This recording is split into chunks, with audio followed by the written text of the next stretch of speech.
बोले गोविंद भगवान की जय।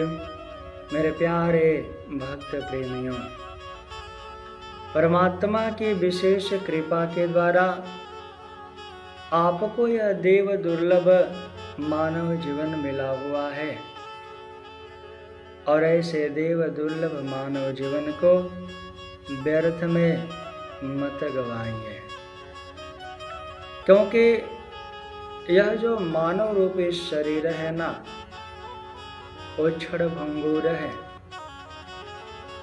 इसका कोई भरोसा नहीं है कि ये कब रहेगी और कब छूट जाएगी। इसलिए अन्य योनियों से छुटकारा प्राप्त यदि हमें करना है, या बार बार जो हम जन्म को ले रहे हैं, बार बार मृत्यु को जो प्राप्त हो रहे हैं, ऐसे जन्म और मृत्यु के चक्र से यदि हमें छूटना है, तो हमें अपने श्वास के द्वारा परमात्मा के नाम का गुणगान करना होगा। परमात्मा के नाम का जब गुणगान करेंगे ना, तो धीरे धीरे हमारे अंतःकरण से विकार दूर होता जाएगा और हमें ये ज्ञान होगा कि ये जो क्षणभंगुर मानव जीवन है, ये सत्य नहीं है, ये असत्य है और इसे छोड़ कर के हमें एक ना एक दिन अवश्य जाना है। क्योंकि संतों की वाणी है ना, क्षणभंगुर जीवन की कलिका, कल प्रातः को जाने खिले न खिले, मलयाचल के पुन शीतल मंद, पवन पुन कल चले न चले, कलिकाल कुठार लिए फिरता, तन नम्र है चोट झिले न झिले, रट ले माला तू कृष्ण नाम के, तो अंत समय में लेना ले। मेरे प्यारे भक्त प्रेमियों, क्षणभंगुर जीवन की कलिका, यह जो हमारा जीवन है ना, ये क्षणभंगुर है। इस जीवन में जो हम श्वास को ले रहे हैं, जो हमारी सांस आ रही है जा रही है, श्वास प्रति श्वास का हमें जरा सा भी भरोसा नहीं है। इसलिए आज जो हमारा समय व्यतीत हो रहा है, कल ही हमारा समय आए कि न आए, ऐसा कौन जानता है। इसलिए मृत्यु एक परम सत्य है। इस सत्य को अपना करके हमें परमात्मा का भजन करना चाहिए, क्योंकि ये काल हमें चारों ओर से घेर रखा हुआ है। हमारे सर पे सवार है कुठार को लेकर के। कब हमारा समय आ जाए, कब हमारे ऊपर वो चोट पहुंचाए, कब हमें वो संसार सागर से लेकर के चल दे, इसका कोई भरोसा नहीं है। ऐसे क्षणभंगुर जीवन को आप पाए हुए हो और ऐसे क्षणभंगुर जीवन को प्राप्त करने के उपरांत आप कर क्या रहे हो? आप काम को जागृत करते हो, क्रोध को जागृत करते हो,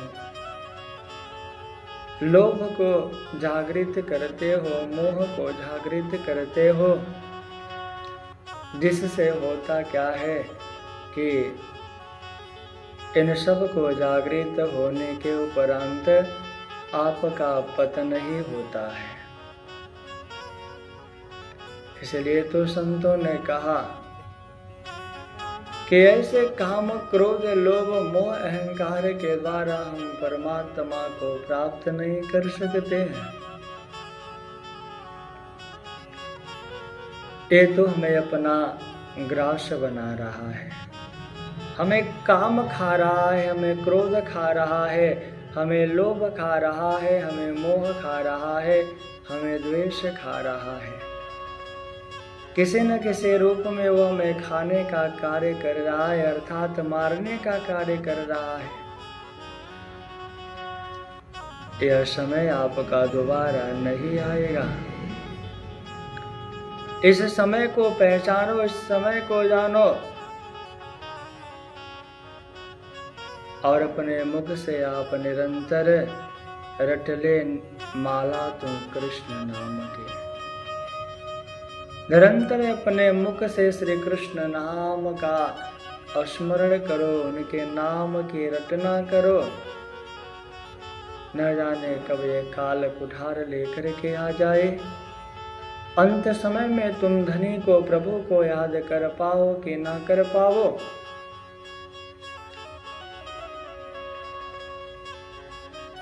परंतु बीच में तो उनको याद कर लो।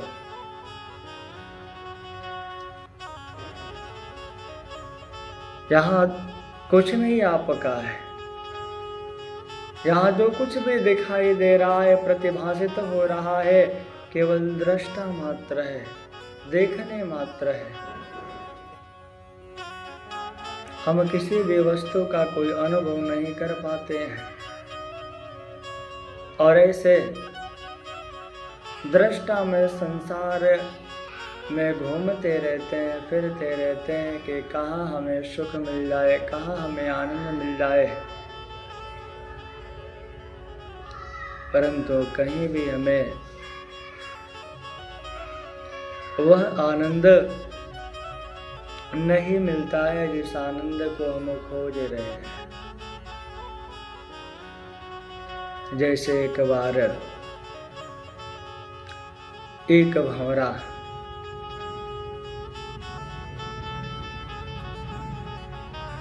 जो ऐसे ही घूमते हुए एक सरोवर के किनारे पे पहुंचा और भंवरे ने देखा कि सरोवर में बहुत सुंदर सुंदर कमल के पुष्प खिले हुए हैं।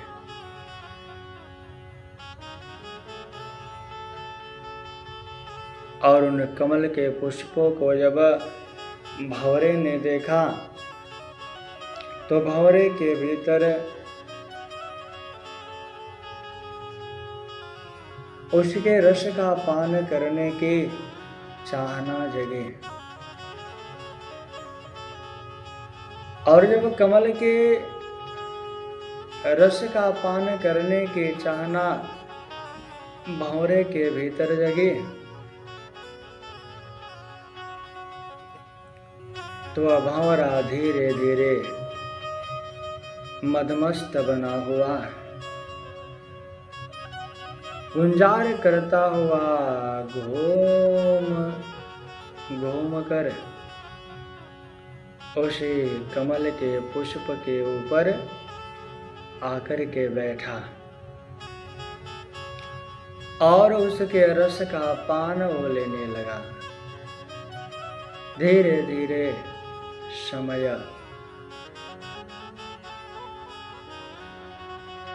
व्यतीत हुआ और संध्या का समय होने को आया। तो जब संध्या का समय होने को आया, भंवरा जो उस कमल के रसलोलुपता के कारण विचार करने लगा कि अब संध्या का समय होने को आया है, इसलिए अब मैं इस कमल के फूल के ऊपर से उठूंगा नहीं और रात्रि भर मैं इसी में बैठा रहूंगा। अब कमल के फूल को बंद होने का समय हुआ और ये विचार करने लगा कि कल जब प्रातः काल होगा तो पुनः मैं इसके रस का पान करूंगा। परंतु कहते हैं ना कि ऐसा वो सोचने लगा और रात्रि का समय हुआ। उसी समय रात्रिरगमिष्यति भविष्यति सुप्रभातम् भास्वान् उदेष्यते हसिष्यते पंकजप्रे इत्थं विचिन्तयते कोशयते द्विरेफे आहन्त हन्तनलिनीं गज्जवजहार। संध्या कालीन वह भंवरा विचार करते करते उसी में बंद हो गया कि कल जब प्रातः काल होगा और कमल एक फिर से पुनः खिलेगा तो फिर उसी प्रकार मैं इस पे बैठ करके इसका आनंद लूंगा। लेकिन कुछ ही समय के बाद वहां पे एक मदोन्मस्त हाथी पानी पीने के लिए उसी सरोवर में आया और संजोग की बात है कि जिसमें ये भंवरा बैठा हुआ था उसी कमल को वो खा गया। कहते हैं कि जो भ्रमर होते हैं ना उनकी नुकीली चोंच होती है और यदि वो भंवरा चाह होता तो अपनी नुकीली चोंच से उस काट को भेद करके वो बाहर आ सकता था, परंतु रसपान और सुगंध के वशीभूत होकर कोमल कोमल कमल के पंखुड़ियों का वो भेद नहीं कर सका और वो अकाल मृत्यु को प्राप्त हो गया। उसी भंवरे के समान यह जो मानव रूपी भंवरा है ना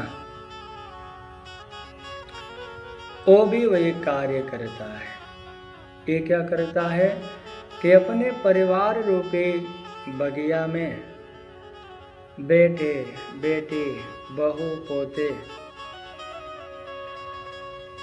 ऐसे ऐसे फूलों की वो बाग लगाता है और ऐसे फूलों के बाग में वो मस्त बना जीवन को ऐसे ही व्यर्थ में गंवाता चला जाता है। अनेक आशाओं के सहारे सारा जीवन व्यतीत कर देता है और अंत समय में भगवान को ही वो पुकारता है, रोता है, पश्चाताप करता है और अंत समय में वो भगवान को जब पुकारता है तो मानो अपने जीवन में जो उसने विषय भोगों को भोगा हुआ है परमात्मा से विमुख होकर के और सारे के सारे बातों को याद करके उनसे बार बार प्रार्थना करता है कि प्रभु मुझसे बहुत भारी भूल हो गई, मैंने अपने जीवन को व्यर्थ में ही गंवा दिया। जिस जीवन को कहा गया कि मानखे देह अखंड फल पाइए, जिस जीवन के विषय में कहा गया कि इसी जीवन के द्वारा भगवत प्राप्ति तत्क्षण हो सकती है, ऐसे जीवन को मैंने उस बगिया में लगाया, उस बगिया के सिंचन करने में लगाया, जिस बगिया से अंत में मुझे दुख ही मिला। जिस बेटे की आस हम करते हैं, कल को बुढ़ापा आ जाने के बाद वो बेटे अपने बहू को लेकर के अलग हो जाते हैं। हमें अनेकों प्रकार के व्यंग वचन बोलते हैं, ताना मारते हैं और अपने पिता से कहते हैं कि आपने हमारे लिए किया ही क्या है। उसी पिता को कहते हैं जिस पिता ने अपना सारा जीवन उन बच्चों के भविष्य को देखने के लिए व्यर्थ में गंवा दिया, परंतु अंत में जब ये व्यंग वचन उन्हें सुनने को मिलते हैं ना, तब उनके भीतर वैराग्य जागृत होता है कि हमने अपने जीवन को ऐसे ही व्यर्थ में गवा दिया। जिस प्रकार से भंवरा कमल के पुष्प के भीतर बंद होकर के अपने जीवन को खो दिया, ऐसे हम परिवार रूपी बगिया में आसक्त होकर के अपने जीवन को व्यर्थ में खो रहे हैं। और अंत में जब ज्ञान होगा तो हम पश्चाताप करते हैं, परंतु हमारे हाथ में लगता क्या है? बुढ़ापा। जो बुढ़ापा हमारे हाथ लगता है, उस बुढ़ापे में हम परमात्मा का भजन किस प्रकार से करेंगे? पूरा जीवन हमने जो संसार की क्रियाओं में लगा करके, संसार के भोगों में लगा करके पूरे जीवन को व्यर्थ में गंवाया। अंत में हम भजन करना भी चाहते हैं ना, तो ये हमारा मन भगवत भक्ति में लगता नहीं है। क्यों? क्योंकि जो हमने अपने जीवन में विषय भोगों में आसक्त रह कर के उन भोगों का स्वाद लिया हुआ है, अब अंत समय में वही सब बातें, वही सब कार्य हमारे हृदय में चलते रहते हैं। इसलिए समय रहते जाग जाइए। इस संसार में कोई आपका नहीं है, ये मान लीजिए, आजमा करके देख लीजिए। परिवार में रहिए, परंतु परमात्मा के होकर के, परिवार का होकर के नहीं। आप परिवार में रहिए, परिवार के देख रेख करिए, परिवार की सारी कामनाओं को पूर्ण कीजिए, परंतु परिवार का आप मत होइए। आप परिवार में हैं तो बचे हैं, परंतु आप में यदि परिवार हो गया तो आप डूबे हैं। इसलिए समय रहते जागिए और जाग करके परमात्मा का भजन कीजिए। कुछ समय के लिए ही सही, परंतु सच्चे मन से भजन कीजिए। और जब आप भजन करोगे तो भजन के द्वारा परमात्मा शीघ्र प्रसन्न होते हैं। और जब परमात्मा शीघ्र प्रसन्न होंगे तो वे आपके सारे पापों को, सारे तापों को नष्ट कर देंगे। इसलिए भक्ति कर भगवान की, काम तेरे आएगी। विषय विकार में लिपटी आत्मा ऊपर उठती जाएगी। भजन करो परमात्मा का, भजन करोगे तो परिवार भी आपके साथ रहेगा और आपके साथ परमात्मा भी रहेंगे। तो जिसके साथ परमात्मा है उनको जीवन में थोड़ा दुख तो मिलता है, परंतु उस दुख में वो गोविंद को याद करते हैं, कृष्ण को याद करते हैं। इसलिए जो प्रारब्ध होता है वो तत्क्षण नष्ट हो जाता है और प्रारब्ध के नष्ट हो जाने के बाद हमारे ऊपर परमात्मा की कृपा होती है। फिर किसी के प्रति जो विकार हमारे हृदय में चल रहा होता है ना, वो विकार तत्क्षण दूर हो जाता है। तो आप सभी जन बस अपने जीवन को एक लक्ष्य दीजिए कि हम संसार के सारे कार्यों को करेंगे, परंतु भगवत शरणागति होकर के उनके चरणों का आश्रय लेकर के, ताकि आपका कल्याण हो और आपके साथ साथ जो आपसे जुड़े हुए हैं उनका भी कल्याण हो।